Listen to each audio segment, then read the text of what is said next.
Bienvenue dans le 5e épisode du balado PMA et puis quoi? PMA pour procréation médicalement assistée. La semaine passée, Jessica, infirmière en chef à la clinique Fertilis, nous rappelait que l'infertilité n'a pas de visage et qu'elle peut toucher tout le monde. Aujourd'hui, on a le plaisir de rencontrer Mona Greenbaum, directrice générale à la Coalition des familles LGBT+. On parle des enjeux des futurs parents de la communauté LGBT. On sort de l'hétéronormativité, de la préservation de la fertilité des personnes trans. On parle politique et encore plus. On ouvre nos esprits et on se sensibilise pour une communauté plus inclusive et pour l'accès à la PMA pour tous.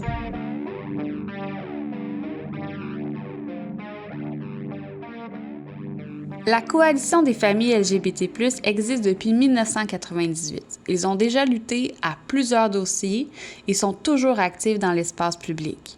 Ils offrent des formations, des ateliers, de l'information et des outils pour les familles et les futurs parents de la communauté LGBT+. C'est une ressource inestimable pour le Québec, pour un Québec plus inclusif. On travaille beaucoup, on a travaillé et puis on continue de travailler à faire avancer les lois pour les familles LGBT+. C'est sûr qu'on a beaucoup avancé les lois en 2002 pour les familles avec couple de même sexe, une réforme du Code civil et puis on a changé l'accès à la parentalité aussi depuis 2002, on a accès aux cliniques de fertilité, on peut adopter des enfants aussi. Donc, le Québec est vraiment avancé en termes des droits pour les familles, particulièrement les familles avec couple de même sexe. On a une égalité juridique depuis déjà une vingtaine d'années. Donc, c'est ça, on a quand même autour de 1700 familles, mais c'est sûr que la communauté des familles LGBT est beaucoup plus grande que ça. Et puis, notre travail principal actuellement est de former les professionnels qui travaillent avec les jeunes personnes LGBT ou les familles LGBT. Et puis, peut-être l'autre chose qu'on fait, c'est on donne des services à nos membres. Donc, on aide nos membres à, par exemple, fonder leur famille. On fait des ateliers pour les futurs parents. Donc, c'est ça, c'est grosso modo, ça c'est ce qu'on fait comme organisme. Parlons, Mona, de la PMA, donc de la procréation médicalement assistée. La procréation hors clinique, la procréation artisanalement assistée et la procréation amicalement assistée ont vivement suscité un intérêt et une curiosité à vouloir comprendre. Mona fut parfaite pour m'expliquer les concepts. C'est ça. Donc, en fait, même dans le Code civil, on parle de procréation médicalement assistée, artisanalement assistée et amicalement assistée. Donc, majoritairement dans la communauté des femmes lesbiennes, il y a des choix à faire. Donc, si on veut procéder par insémination, oui, on peut aller dans une clinique avec une donneur. Quand on parle de procréation artisanalement assistée, ça veut dire que on demande à un ami ou une connaissance d'être le donneur de sperme. Donc, c'est un donneur connu, pas anonyme. Et cette personne va donner son sperme. Donc, c'est pas comme une don par acte sexuel. Donc, c'est pas amicalement assisté parce que ça, c'est possible aussi qu'on couche avec le donneur pour le simple but de créer un enfant. Donc, ça, c'est amicalement. Mais artisanalement, c'est que le donneur nous donne son sperme dans un petit contenant, puis on l'injecte à la maison avec une seringue. Donc, pas très techno, dans ça, c'est assez facile. Ça marche très bien pour beaucoup de personnes qui veulent avoir une donneur connue qui est disponible si l'enfant veut le rencontrer, ou ça peut être une personne même qui est impliquée dans la vie de l'enfant, ou bien non, c'est comme les choix sont variés. Mais c'est ça, ça marche très bien s'il n'y a pas de problème d'infertilité. Parce qu'en fait, pour la majorité des lesbiennes, on utilise ces cliniques pas parce qu'on a un problème d'infertilité, mais c'est simplement parce qu'il y a un manque de sperme. Avant ma discussion avec Mona, j'associais la PMA qu'à la maladie de l'infertilité. Maintenant, je comprends que c'est au-delà de l'infertilité, que l'accès à la PMA est nécessaire. et elle doit être accessible pour tous. Donc, c'est ça que comme les gens ont tendance, comme quand ils entendent de procréation médicalement assistée, ils vont parler tout de suite de la fécondation in vitro.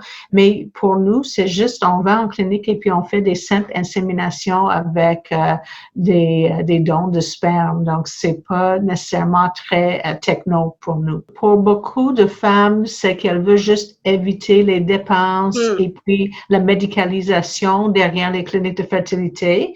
Donc, en faisant un bébé à la maison avec l'aide d'un ami, un don de sperme, ça facilite tout ça. Aussi, c'est beaucoup plus facile de tomber enceinte avec un don de sperme frais en comparaison avec du sperme congelé, un échantillon qui était sous azote liquide. Donc, ça, on peut tomber enceinte plus rapidement. Mais il y a diverses raisons. Il y a certaines femmes qui veulent parce que dans les cliniques, mais comme tu sais, probablement, on peut choisir comme un donneur de sperme qui est complètement anonyme ou bien à identité ouverte. Donc, ce que ça veut dire, un donneur à identité ouverte, c'est que à l'âge de 18 ans, si l'enfant veut contacter le donneur, c'est possible. Donc, ça peut être un échange de lettres ou bien même une rencontre en personne. Mais c'est seulement quand l'enfant a l'âge de majorité, donc à 18 ans. Mais avec un donneur connu à la maison, ça peut être tout de suite. Puis dans certains cas, le donneur peut être même impliqué dans la vie de l'enfant. Donc, tout est possible. C'est sûr que ce que le Code civil dit, c'est que s'il n'y a pas eu une relation sexuelle entre le donneur et la mère, le donneur ne peut pas réclamer sa paternité. Donc, ça, c'est clair. Les femmes dans les couples lesbiennes sont protégées dans ça. Donc, il n'y a pas comme s'il y a un projet parental entre deux femmes et puis elle demande à un ami d'être le donneur de sperme. Cet ami homme peut pas comme après la naissance de l'enfant dit moi je veux être reconnu comme papa. Ça n'existe pas au Québec parce qu'on a une code civile qui reconnaît l'idée d'un projet parental. Mais s'il y a eu une relation sexuelle entre le donneur et la mère, le donneur a jusqu'à 1 an après la naissance de l'enfant pour réclamer sa paternité. Après 1 an, s'il l'a pas fait, il peut plus le faire. Donc, c'est impossible. Donc, certaines familles, le donneur va être juste un donneur. Dans d'autres familles, cette personne va jouer le rôle d'un adulte qui est présent dans la vie de l'enfant ou accessible si jamais l'enfant veut le rencontrer. Parfois, c'est comme un oncle. Parfois, c'est une personne qui joue un rôle parental. Donc, ça, c'est possible. Tout est possible. Mais légalement parlant, au Québec, on peut avoir juste 2 parents qui sont légalement reconnus. Choisir entre un donneur connu ou inconnu et définir l'option de procréation qui nous convient doit soulever de grandes réflexions. Je me suis questionnée sur l'implication de ce donneur dans les couples ou encore de cette donneuse parce que en effet, il peut y avoir des dons d'ovules ou encore des gestatrices ou mères porteuses comme qu'on appelle. Un concept m'est venu qui est celui de la pluriparentalité. Mona nous explique donc ce concept qui était tout nouveau pour moi, la pluriparentalité. Quand on parle de la pluriparentalité, c'est plutôt quand il y a plus que 2 personnes qui s'impliquent dans la vie de l'enfant comme parents, donc vraiment à la quotidienne. Donc ça c'est possible. Et puis donc, légalement, c'est impossible au Québec. C'est possible dans d'autres provinces canadiennes. Par exemple, en Ontario, on peut avoir sur l'acte de naissance d'un enfant jusqu'à 4 parents qui ont tous les droits et toutes les responsabilités. En Colombie-Britannique, on peut avoir 3 parents. En Saskatchewan, on peut avoir 3 parents. Il y a d'autres provinces aussi. Mais au Québec, on est toujours dans le modèle de 2 parents. C'est possible que ça va changer à un moment, mais pour le moment, légalement parlant, c'est seulement 1 ou 2 parents. Mais socialement, il peut y avoir des ententes, pas légales, mais des ententes morales et éthiques entre les personnes qui décident, OK, on veut être 3 ou on veut être 4 parents. Et c'est faisable. Donc, ça, c'est de la pluriparentalité. Donc, je pense que la pluriparentalité, c'est quelque chose qu'on peut peut-être explorer au Québec comme on a fait dans d'autres provinces canadiennes. Intéressant de se rendre compte que la politique, qu'elle soit municipale, provinciale ou fédérale, peut avoir une influence assez importante dans notre vie privée. Justement, on en parle de la politique. Vous vous souvenez de la loi 20 en 2015? Lors de la réforme de la loi 20 qui a eu lieu en 2015 par le gouvernement libéral, je me demandais, parce que nous, en tant que couple hétéro, on a été vraiment frappés de plein fouet par les coupures et la réforme. Quels ont été les impacts pour les couples LGBT? Mais je crois que comme on n'était pas discriminé en tant que personne LGBT, Okay. mais c'est sûr que dans notre communauté, il y a comme proportionnellement, il y a beaucoup plus de personnes qui utilisent la procréation assistée parce que on a besoin pour fonder notre famille. Donc, c'est sûr on a été très touchés par la loi 20. C'était horrible pour beaucoup de nos membres parce que vraiment, même s'il y a des crédits d'impôt et puis il y a certaines choses qui sont couvertes, mais à la fin, la majorité des choses sont pas couvertes. Et puis, ça s'applique aux inséminations aussi parce que la majorité des femmes lesbiennes qui entrent dans une clinique de fertilité sont pas infertile nécessairement, c'est juste un manque de sperme. Mais la sperme coûte cher et puis les inséminations, oui, l'acte d'insémination est maintenant couvert pour 9 cycles. Donc, l'injection du sperme dans l'utérus est couvert.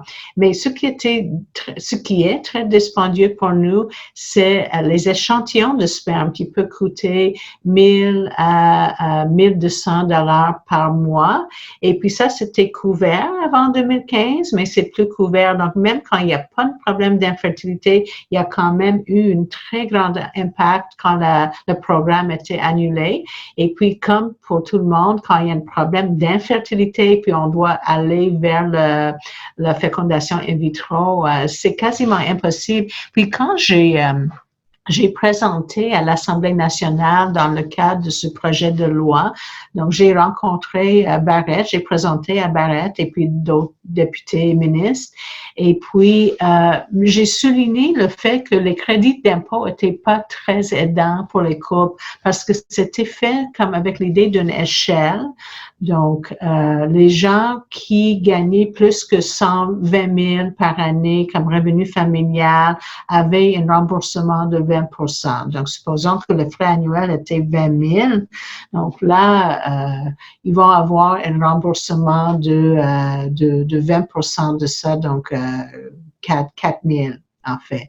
Qui est, pour un couple qui a plus que 120 par année, ça va représenter pour eux autres peut-être un voyage, parce qu'ils n'ont pas vraiment, le 4 000 ne va pas faire une grande différence dans leur vie. Pour les couples très pauvres qui ont un revenu familial moins que 50 000, donc eux autres, ils vont recevoir un remboursement de 80%. Donc, supposons dans une 20 000, ils vont avoir 16 000 qui est couvert, ce qui peut sembler bien, mais le 4 000 n'est pas accessible pour un couple qui gagne seulement revenu total de 50 000. Donc, pas utile non plus. Puis pour le couple moyen au Québec, le revenu familial, c'est autour de 70 000 par famille, revenu familial. C'est pas beaucoup. Donc, c'est devenu comme quelque chose qui est pas possible pour la grande majorité des familles, des futurs parents au Québec. C'est devenu trop dispendieux. Vraiment, ça nous fait manquer l'accès totalement. C'est vraiment des bâtons dans les roues. Mona le dit si bien, on passe vraiment à côté d'une valeur auquel le Québec s'attache, la famille. En 2015, austérité, gouvernement Couillard et ministre Barrette. Tout un mélange qui a encore des répercussions aujourd'hui sur notre Québec. Oui. Mais c'est sûr, quand tu as dit au début que c'est pas un droit, je suis d'accord que c'est pas un droit, mais en même temps, on vit dans une société qui supposément valorise la famille. Okay. Et puis, donc, je trouve que c'est très contradictoire qu'on a enlevé cet accès à beaucoup de personnes, particulièrement avec une population qui va de plus en plus bas. Donc, c'est sûr que le gouvernement actuel a l'intention de remettre ce programme en place.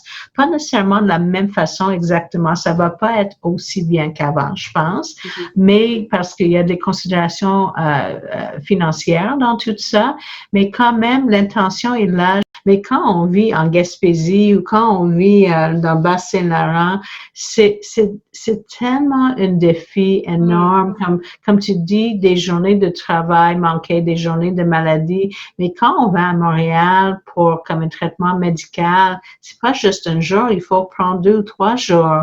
Et puis les dépenses derrière tout ça, le stress qui aide pas à la conception. Donc tout ça, c'est comme ça rend ça comme trop énorme comme défi. Et puis, comme tu as bien dit, on ne sait pas à la fin si ça va marcher. Si on savait au moins que après tout ça, c'est certain qu'on va avoir un bébé, c'est une chose, mais ça peut finir en absolument rien et puis juste une grande dette et qui va traîner pour des décennies. C'est vrai, quand on se lance dans l'aventure de la procréation assistée, on ne sait pas comment ça va finir, surtout s'il y a un problème d'infertilité. Certaines personnes font appel à une gestatrice, un nouveau terme que Mona m'a appris. Mais qu'est-ce que... Oui, donc la gestation pour autrui. Alors, j'aimerais en apprendre davantage. C'est sûr que en lisant un petit peu, j'ai pu comprendre que la gestation était peut-être utilisée d'emblée pour les papas, donc les hommes gays qui voulaient devenir parents. Ça pouvait être une des options qui leur était possible. Oui, c'est ça. Mais en fait, le GPA, c'est pas juste pour la communauté gay, c'est comme beaucoup plus utilisé par les couples hétéros quand il y a un problème d'infertilité, comme que dans un couple hétéro, quand la femme ne peut pas porter une grossesse. Donc ça, c'est une option. Et parfois, dans une couple hétéro, on va prendre l'ovule de la femme, le sperme de son conjoint, on va faire un embryon et ça va être implanté dans l'utérus d'une autre personne. Et puis, la personne va être la gestatrice. Pour les couples gays, oui, ça, c'est une des options. C'est sûr que probablement une plus grande portion des hommes gays vont adopter des enfants dans les centres jeunesse ici au Québec, mais il y a certaines qui veulent avoir un enfant biologiquement lié et puis donc ils vont aller avec la gestation pour autrui, le GPA. Le problème ici au Québec, c'est que il n'y a pas un encadrement légal pour le GPA. Ça ne veut pas dire que c'est illégal, c'est complètement légal, mais il n'y a pas cet encadrement qui est en place, ce qui rend la chose un peu plus difficile. Au Canada, dans toutes les autres provinces canadiennes, il y a un encadrement légal pour le GPA. C'est une chose que je sais que les 4 partis politiques actuels au Québec ont l'intention, veulent mettre quelque chose, un encadrement légal en place pour le GPA. C'est que beaucoup de nos membres, et puis j'imagine que ça doit être la même chose pour les couples hétéros, mais ils vont faire affaire avec les agences de GPA en Ontario. Parce que là, c'est bien balisé et puis c'est vraiment comme ça existe comme pratique très solide. Dans l'espace public, mère porteuse. Mais j'entendais, Mona, que c'était pas nécessairement l'appellation qu'on veut donner à mère porteuse. Qu'est-ce qu'on devrait dire à la place? Oui, mais nous, on trouve que c'est vraiment un mauvais terme et puis j'essaie vraiment d'éviter d'utiliser le terme par respect à tout le monde qui est impliqué dans le processus parce que d'abord, les gestatrices se considèrent pas elles-mêmes comme les mères. Souvent, ces personnes ont déjà une famille, ont déjà des enfants, puis elles savent qu'est-ce que c'est d'être une mère. Mais quand elles portent un enfant pour autrui, elles considèrent pas cette action comme une action parentale, OK? Donc, quand on dit à cette personne, tu es une mère porteuse, c'est comme si on impose un rôle qui n'est pas approprié par cette personne. Puis, la recherche nous montre que la grande majorité des personnes, 99,9% de ces personnes, veulent pas garder l'enfant, ont aucune intention de garder l'enfant, veulent faire ça souvent comme un acte altruiste pour aider une couple ou bien parce que ces femmes-là ont beaucoup aimé l'expérience d'être enceinte puis veulent le répéter sans avoir un autre enfant. Donc, il y a diverses raisons pour qu'une personne devienne une gestatrice, mais c'est pas pour être parent. Donc, c'est ça. Le langage qu'on utilise est très important. Et pour les familles homoparentales, à un moment, on appelait, comme on disait, la mère et la conjointe de la mère. Mais en fait, c'est deux femmes qui sont les parents de cet enfant-là, c'est deux mères. Donc, c'est un peu quand même insultant d'appeler comme une mère comme la conjointe de la mère. Comme, tu sais, c'est une focus sur la biologie qui est pas méritée. Donc, avec de mauvaises appellations, on peut vraiment fausser la compréhension des rôles et de l'implication parentale. Exactement. Parce que les mots peuvent blesser et que les mots renferment bien des concepts. Mais on a parlé de la gestatrice. Est-ce qu'il y a un manque de gestatrices au Québec? Je pense pas qu'il y a un manque de femmes porteuses. Mais je sais que dans notre groupe, je rencontre beaucoup d'hommes gays qui ont l'intention de fonder leur famille avec une gestatrice. Et puis, c'est un processus. Ça va prendre des mois. C'est la femme qui choisit le couple. Okay. Donc, parfois, on doit attendre qu'on ait choisi. C'est pas tout de suite. Mais à la fin, les personnes réussissent. Donc, au Québec, il manque vraiment un encadrement sécuritaire et pour les parents d'intention et pour la gestatrice. Mais c'est ça exactement. Donc, s'il y a une pénurie au Québec, c'est une fausse pénurie. C'est pas qu'il n'y a pas des personnes qui veulent porter des enfants pour autrui. C'est parce que les lois rendent ça difficile au Québec ou la manque des lois rend ça difficile au Québec. Donc, mais moi, comme nous, comme organisme, on fait des ateliers pour les futurs parents. Et puis, oui, il y a certaines qui vont passer par des pages Facebook, mais en général, on suggère que les gens passent par des agences. Mais on a besoin de plus d'aide. Ça, c'est pour moi certain, parce que oui, c'est pas un droit, mais on valorise les familles ici au Québec. Et puis, si c'est vrai qu'on valorise vraiment les familles, donc on doit aider les personnes qui veulent fonder une famille, que ce soit des personnes célibataires, des couples, que ce soit des personnes hétéros ou LGBT, whatever. Mais si on valorise les familles, on doit aider. La valeur de la famille portée par le Québec résonne-t-elle pour toutes les personnes, incluant les personnes trans? Sont-ils discriminés? Quels sont les enjeux pour accéder à leur projet parental? Premièrement, je dois dire qu'il y a une autre valeur dans ça, c'est que en 2015, en 2016 en fait, on a mis dans notre charte des droits et libertés du Québec qu'on peut pas discriminer en termes de l'identité ou l'expression de genre. Donc, avec ça, c'est sûr que les questions de parentalité viennent avec. Et puis, mais la même chose, c'est comme, pour moi, c'est comme si je vois l'histoire qui se répète. Et je suis militante depuis 25 ans, puis j'ai beaucoup lutté pour faire avancer les droits pour les familles homoparentales en 2002. Puis je me souviens, en 2002, on a dit, les familles homoparentales, on ne sait pas si ça va être dans l'intérêt de l'enfant, comme qui montrait que ses parents avaient la même capacité parentale et puis que les enfants développaient aussi bien que les autres enfants. Puis c'est la même chose pour les personnes trans. Il y a beaucoup de recherches de plus en plus qui montrent la même chose. Il n'y a aucune raison à croire que ces personnes vont pas être des bons parents, que les enfants vont pas aller bien.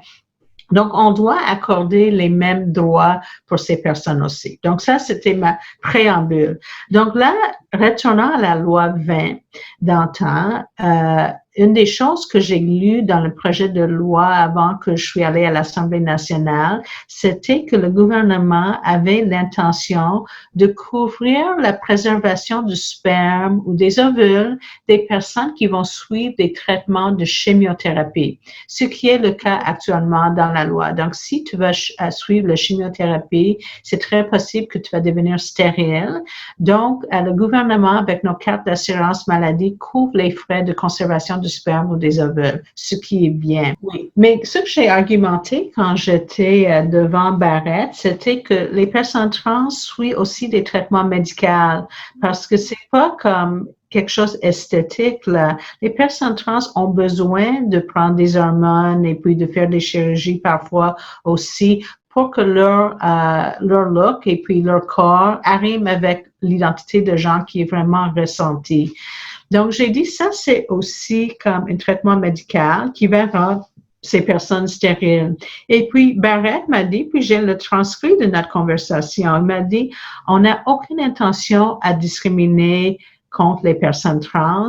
Donc, les services de la préservation de la fertilité vont être couverts pour ces personnes aussi. Mais là, malheureusement, pour raison X, Y, Z, quand les règlements ont sorti après l'adoption de la loi, on parlait uniquement des personnes qui vont suivre les traitements de chimio et on a complètement oublié ou écarté les personnes trans. Donc, nous, ce qu'on a fait, mais j'ai essayé de contacter Barrett plusieurs fois sans réponse. C'est clairement une discrimination. C'est un traitement différentiel entre les personnes qui suivent des traitements de chimiothérapie versus des personnes qui suivent des traitements pour aligner leur corps à leur identité de genre. Et j'ai rencontré Barrett récemment. Maintenant, il est plus le ministre, il est juste le petit député de Lapinière. Et puis, il a dit, « Oh, oui, on va le faire. » Mais aucun changement. Donc, c'est vraiment manque de respect. Et puis, j'espère un jour que Barrett va écouter ce balado. J'ai une grande déception à ça parce que il m'a dit publiquement, tout le monde a accès au transcrit, qu'on va pas discriminer. Et puis, la discrimination, les personnes trans sont les plus discriminées ou parmi les plus discriminées dans notre société. Puis, c'est vraiment dommage. Anyways, c'est ça. Donc, la congélation du sperme, ça coûte quelques centaines de dollars par année, mais la congélation des ovules, ça coûte beaucoup plus cher et c'est pas couvert. Tout à fait. Puis, tu sais, on mentionnait tantôt justement les capacités à être parent. Je crois vraiment que ça se détache de notre orientation sexuelle ou de notre identité de genre. Être un parent, ça vient du cœur. Un couple lesbienne, un couple gay, des personnes trans, ça leur enlève tellement rien à leur capacité parentale, puis à cet amour qu'ils peuvent donner et aux valeurs aussi. Je pense que c'est des personnes aussi qui ont été confrontées à différents préjugés. Devenir aussi des parents, ça se fait pas nécessairement de la même façon, de la même facilité qu'un couple hétérosexuel n'ayant pas de problème de fertilité. Donc, c'est vraiment un choix qui est réfléchi, qui est pensé, qui vient du cœur. Donc, je trouve ça me peine d'entendre toute cette discrimination-là qu'il peut avoir ou qu'on fait pas la part des choses entre les capacités parentales puis notre orientation sexuelle ou d'identité de genre. Mais merci de dire ça, et puis évidemment, je suis complètement d'accord. Et puis, on sait que comme c'est pas notre orientation sexuelle ou notre identité de genre qui détermine si on est un bon parent ou non. C'est comme ça affecte pas notre capacité parentale, notre capacité de donner de l'amour à un enfant et puis de passer des bonnes valeurs comme tu t'as si bien exprimé. Puis, je dois dire que comme d'avoir un parent qui, malgré les préjugés, malgré les obstacles, malgré tout, réussissent à avoir comme une bonne vie, réussissent à faire des choses dans notre société. C'est comme, pour moi, c'est un modèle incroyable parce que c'est pas comme donner sur une assiette là d'être une parent trans ou comme même dans le temps mais maintenant c'est beaucoup plus facile pour les gays et les lesbiennes. Mais vraiment comme pour moi c'est un modelage d'une personne qui est capable de surmonter des défis, qui est capable de comme d'être lui-même ou elle-même comme sans égard aux préjugés. Moi, je trouve que c'est incroyable. C'est comme on peut transmettre une force. C'est tellement inspirant. Être parent, aimer inconditionnellement, au-delà des préjugés, du regard des autres. Parce que c'est vrai, au Québec, il y en a encore de la discrimination, des préjugés puis de l'exclusion. Ça nous amène à conclure, Mona, sur, en fait, la fertilité humaine, là, de façon très générale et indépendamment du genre. On sait qu'elle augmente. Plusieurs hypothèses tentent à pointer la pollution, les impacts de l'environnement, les perturbateurs endocriniens, les pesticides. Enfin, notre environnement, a un impact sur notre santé globale, mais aussi sur notre santé reproductive. Quel est l'avis de la coalition sur la fertilité de la population? On a déjà comme publié des mémoires à ce sujet-là où on a comme inclus ces considérations. Et puis, moi, je pense personnellement qu'il n'y a pas assez de recherche sur ça. Et on doit regarder, comme tu dis, aller aux sources, c'est quoi qui cause cette infertilité qui est en augmentation. Moi, j'aimerais aussi avoir la recherche sur ces traitements que les personnes subissent dans les cliniques de fertilité. Parce qu'on ne sait pas comme les impacts à court, moyen, à long terme sur les personnes qui subissent les traitements, aussi sur leurs enfants. Moi, je me rappelle très personnellement, quand on m'a présenté le bilan un peu des impacts, des conséquences possibles qu'il pouvait y avoir sur mon corps, sur mon système, je les ai regardés, mais tellement d'un œil presque fermé parce que notre objectif, c'était notre famille. C'est ce qui primait. Donc, on a balayé un peu les conséquences possibles, mais en effet, il y en a. Toutes les hormones, autant chez l'homme que chez la femme, là, c'est tout un cocktail des fois qu'on peut prendre et puis qui peut se répéter s'il y a échec. On entre dans ça avec l'objectif de faire un bébé. Puis moi, j'ai travaillé avec des milliers de futurs parents. Et puis, je sais qu'il y a un focus là. Et puis, on veut pas avoir d'autres informations. On veut juste procéder. Et puis, les médecins ont une tendance à faire des suggestions médicales. C'est un peu normal et qu'il y a toujours une solution médicale. Donc, dans certains cas que j'ai vus, on va de plus en plus vers des technologies qui sont pas, le taux de réussite n'est pas très élevé. Et puis, je pense que ça, c'est un peu comme un côté qui est caché dans tout ça, c'est que à un moment, il faut que ces personnes vont dire, OK, ça, les chances de réussite versus les impacts et puis le risque potentiel, on doit mettre tout ça dans la balance pour voir est-ce que ça fait de sens ou non. Mais moi, je suggère toujours aux parents de faire un plan, d'avoir un plan où il y a un début, mais qui a aussi une fin. Puis qu'on dit à un moment que là, il faut arrêter. Mais c'est pas pour tout le monde. Et puis, il y a d'autres options aussi pour fonder une famille. Moi, je connais une tonne de familles où il y a des enfants adoptés et puis c'est des familles absolument fabuleuses. Mais c'est pas bon pour tout le monde. Et puis, moi, j'ai entendu des histoires tragiques où les personnes vont mettre comme des années, et puis comme pour toi, Roxane, tu as un bébé, mais il y a des personnes qui vont pas finir en ayant un bébé, mais qui vont finir très brisées psychologiquement, financièrement. Je pense que les deuils sont énormes quand on doit se résilier à ce désir de devenir parent, puis de faire, OK, elle est où la limite? C'est vraiment, je pense, de belles résiliences que les personnes, individuellement, mais aussi en couple, développent. Oui, ça met beaucoup de stress sur les couples. Énormément. Moi, j'ai vu des couples qui ont eu des ruptures à cause de ça. C'est pas banal, puis on doit davantage en parler. Comme bien d'autres aspects aussi. Oui. Donc, il y a beaucoup de sujets à couvrir. Merci énormément de nous avoir donné l'opportunité aussi que je peux représenter la coalition, parler un peu de nos défis. C'est très apprécié. Ça fait énormément plaisir. Puis, je nous souhaite une société ouverte, en action, avec ses valeurs familiales et inclusives. Merci. Et puis, on va tous souhaiter qu'on remet le programme de progression assistée en place. Oui, pour tous.